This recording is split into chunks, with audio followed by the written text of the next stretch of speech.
Thank you, Dr. Finner. And thank you all for giving me this opportunity to address you today.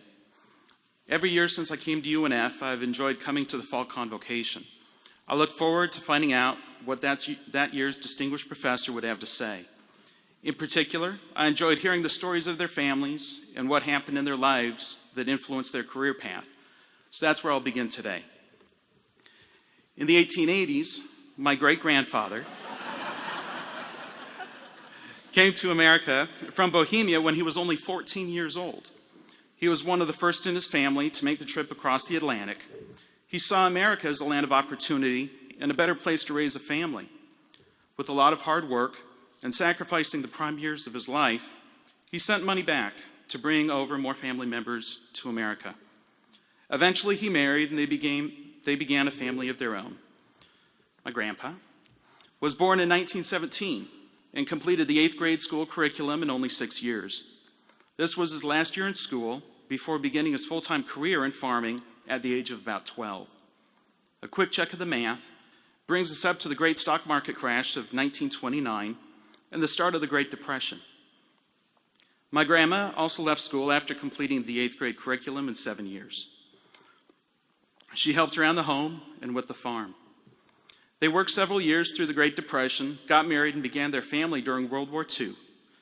My dad was the second oldest of 6 children. My grandpa and grandma's life on the farm during the Great Depression and during World War II included work that was very physically demanding, with cows to milk twice a day, other livestock to tend to, crops to grow to feed the animals, a large garden for the family, and constant repairs of everything. Their work routine did not stop on weekends. Vacations were all but non-existent for their entire careers. Perhaps I should point out here that their farm is in Minnesota, where the winters sometimes have a high temperature for the day of only 22 degrees Fahrenheit below zero. The snow can be blinding, and a foot or two of snow is not uncommon to walk through as you go across the farmyard. It is important to keep this in mind when I tell you that when my dad was young, the house was heated by the kitchen stove and only one other wood-burning stove. There was no electricity, and there was no running water in the house.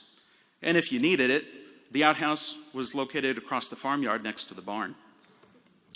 I think it is important to step back from time to time and dream a little.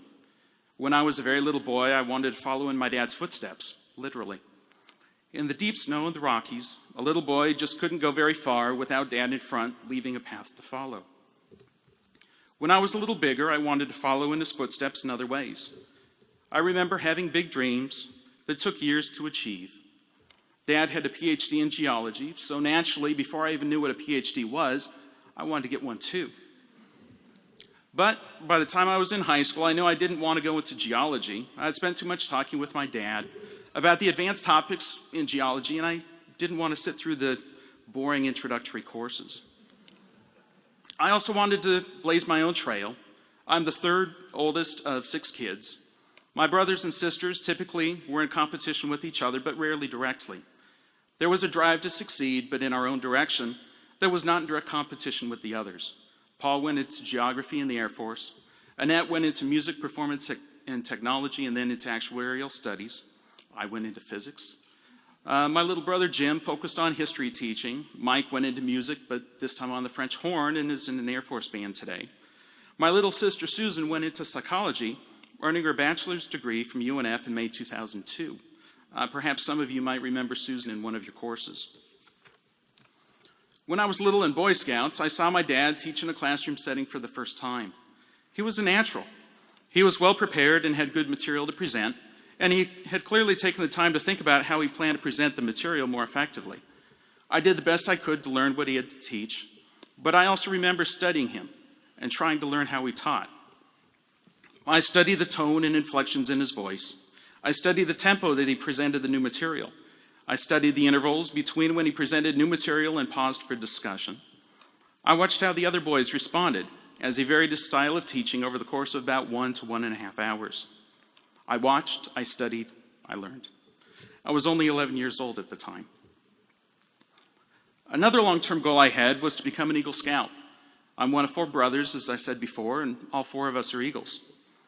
Central in scouting is your duty to God, to your country, and to other people. You learn from a host of adults and senior boys that volunteer their time and talents covering a wide range of topics. You master the new skills yourself, and you teach them to the younger boys. In a direct way, this parallels the path of university professors that first learn from their major professors and others, master their discipline, and then pass on what they learned to their own students. At this point in my life, I've lost track of the number of younger boys I helped teach new skills, the number of nights that I've camped, the number of miles that I've hiked and canoed and biked. But I can still remember the smell, the sound, the feeling, and the beauty of the Rocky Mountains when I was camping and hiking out there as a child. In part, that is something that drew me to UNF. When I came here for my on-campus interview, I went on the nature trails here at UNF a few times and walked the beach. And it took me down a little bit down memory lane, remembering my childhood. But I've drifted too far in the story. As an undergraduate student in Wyoming, I was broke.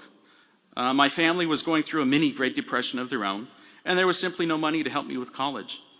I had seen this coming and had worked hard to get 30 AP credits in physics, chemistry, biology, and calculus before I graduated from high school.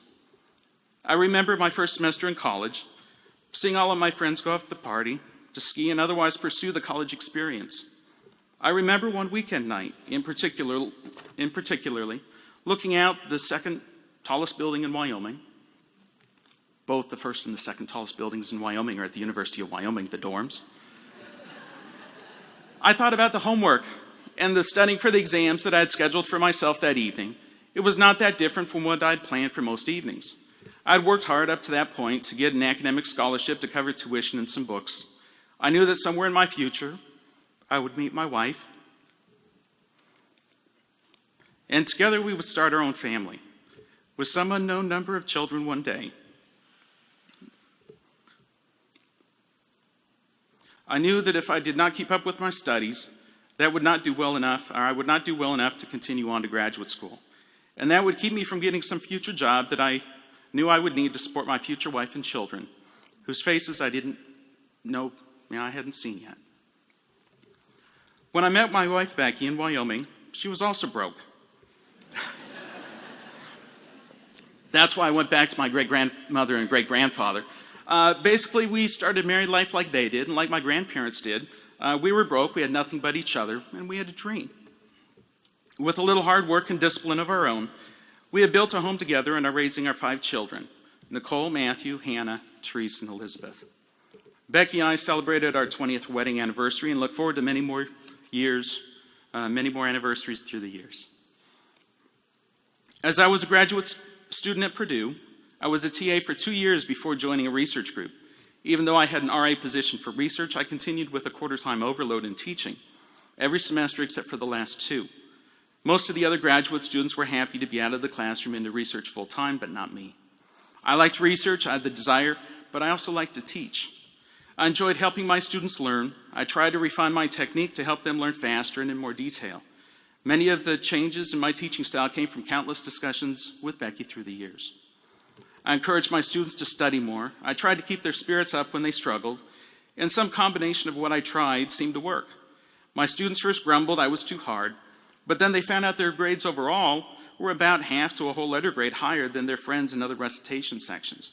So we kept working harder, my students kept enjoying their success, and we had a lot of fun. Today I considered playing one of my favorite piano pieces for you that I know by heart. I thought I might even wheel out the piano from backstage in dramatic fashion, pull up the piano bench, and I'd begin to play. And when I was done, I would hear the applause, and that would be a mistake. You see, if I was in a choir on stage, it would be worth the applause. Most people here don't know that I was in many audition choirs beginning when I was very young, back in elementary school when I sang for soprano. I remember fondly those years singing soprano, but those days are, fortunately, long ago now. I continued as a second tenor through my high school and undergraduate years. I toured with the Meistersingers from St. John the Divine Cathedral in New York to the Sydney Opera House. We had joint concerts with Polynesian tribes of New Zealand and impromptu concerts in sidewalks and restaurants, on planes, pretty much anywhere. We even sang from a small tour boat dwarfed by the U.S. Navy aircraft carrier Midway in a foreign port. The sailors lining the deck were our audience. But on the piano, my son Matthew and daughter Hannah, after a year's worth of piano lessons, are much better than me. Still, I'm quite confident had I brought that piano out, after I was done on the piano making truly meaningless noise, I would have heard applause, and it would have been a mistake. As a culture, we sometimes applaud meaningless noise in many aspects of life. Why do we do this?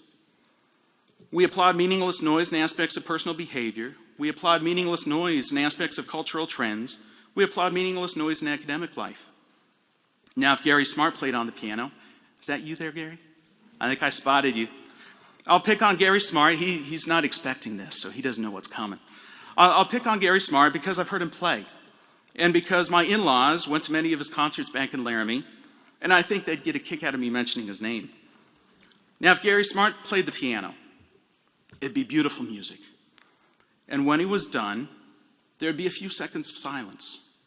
It'd only last a few seconds, but in the stillness of the moment, it would seem very much longer. And then the applause. Quoting Christopher West, would we rather make beautiful music or make meaningless noise? But behind the beautiful music, years and years of sacrifice, discipline, and training. And I'm telling you, it's worth it. On this stage today, in a particular way, we recognize many individuals that are examples of sacrifice, examples of discipline, and examples of training. Right over there. I'm certain that the sacrifice of Jeff Michelman, for example, will also bring him to this podium in future years. But there are many others that we can name from our own past that without their sacrifice, discipline, and training, we would not be who we are today. This is true of the sacrifice, discipline, and training of our academic mentors. If they had not mastered their own academic discipline, where would we be today? I know I wouldn't be standing here today. This is also true of the sacrifice, discipline, and training of our families. What if my great-grandfather had not sacrificed his youth to bring over his family to America? Would my great-grandmother have considered him worth marrying? What if my grandma and grandpa had not sacrificed and maintained their self-discipline to get through the hard years of the Great Depression and pass on their drive to succeed to my dad? What if my wife had not sacrificed to bring our children, and Hannah in particular, into this world? As professors at a university, we place ourselves around literally thousands of students over the years that we can share our gifts with. But how do we teach our students to sacrifice? How do we teach our students to develop self-discipline? How do we teach our students to sharpen their training into the nuances of their chosen discipline? How do we teach our students to really excel? Isn't this the essence of what we're trying to do? Thank you.